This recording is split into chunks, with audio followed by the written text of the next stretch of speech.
Halo semuanya, selamat datang kembali di Teman Kuliah Sejarah. Bersama Ruli Sensei, kita bakal bedah materi-materi di perkuliahan sejarah. Kalau di episode sebelumnya kita sudah bahas gunanya sejarah buat ilmu itu sendiri, hari ini kita bakal bahas kegunaan sejarah secara ekstrinsik. Artinya, apa sih gunanya sejarah buat kita sebagai manusia, buat pemerintah, bahkan buat masa depan? So, cari posisi yang nyaman dan mari kita mulai pembahasannya.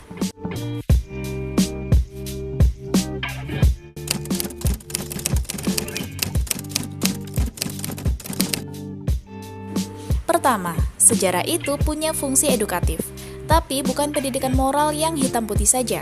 Sejarah yang benar itu nggak cuma bilang, ini tokoh baik, atau itu tokoh jahat.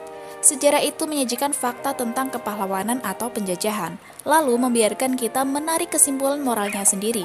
Jadi sejarah itu ngajari kita bijak, bukan ngajari kita untuk ngejudge. Poin kedua, sejarah untuk pendidikan penalaran.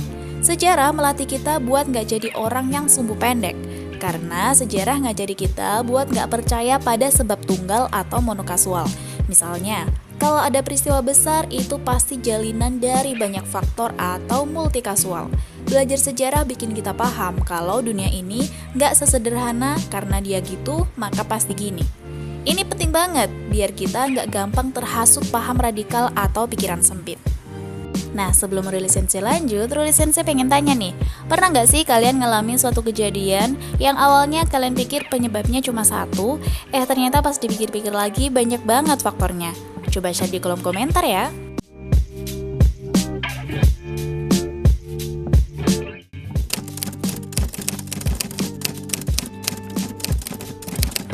Sejarah itu juga jadi sekolah buat para pemimpin. Ada fungsi pendidikan politik di mana sejarah dipakai untuk menanamkan nilai perjuangan bangsa biar kita punya kesadaran politik yang sama. Selain itu ada yang namanya pendidikan kebijakan.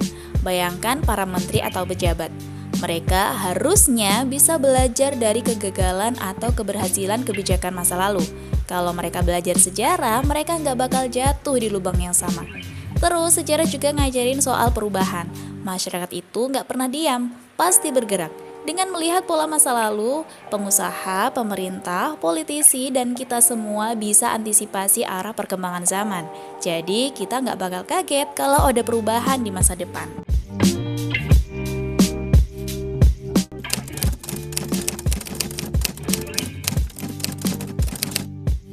Kalian tahu nggak, di negara maju ada studi namanya History of the Future.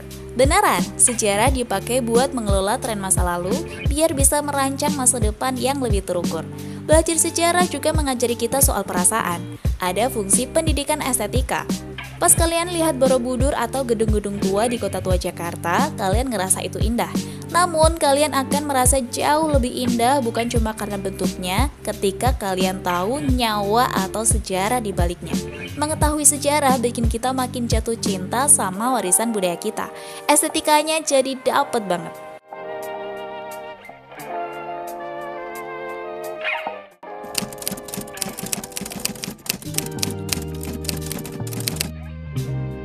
Poin penting lainnya, sejarah itu ilmu bantu. Sejarah seperti gudang informasi buat semua orang karena mencatat berbagai hal-hal penting yang telah dialami manusia. Diplomat butuh sejarah buat paham negara lain. Dokter butuh sejarah medis buat meneliti epidemi. Bahkan perencana kota butuh sejarah tata ruang. Dan secara praktis, sejarah itu adalah bukti. Misalnya, buat menentukan hari jadi kota kalian, itu butuh riset sejarah yang kuat biar legal dan sah secara administrasi. Meskipun kadang sejarah suka disalahgunakan untuk kepentingan kelompok tertentu, fungsi sejarah sebagai bukti ini sangat krusial dalam mencari kebenaran. Sejarah itu satu-satunya ilmu yang bersifat diakronis, artinya dia memanjang dalam waktu. Karena sifat inilah sejarah jadi pondasi untuk hampir seluruh aspek hidup kita, mulai dari moral sampai kebijakan publik. Jadi kalau ada yang bilang belajar sejarah itu percuma, mereka mungkin belum dengar episode ini, atau mereka belum memahami kegunaan sejarah. Sejarah itu bukan soal masa lalu yang mati, tapi soal masa kini yang lebih bijak dan masa depan yang lebih terencana karena belajar dari sejarah. Terima kasih banyak yang sudah mendengarkan teman kuliah sejarah hari ini. Jangan lupa klik tombol like, subscribe, dan ramaikan kolom komentar ya. Sampai ketemu di episode selanjutnya.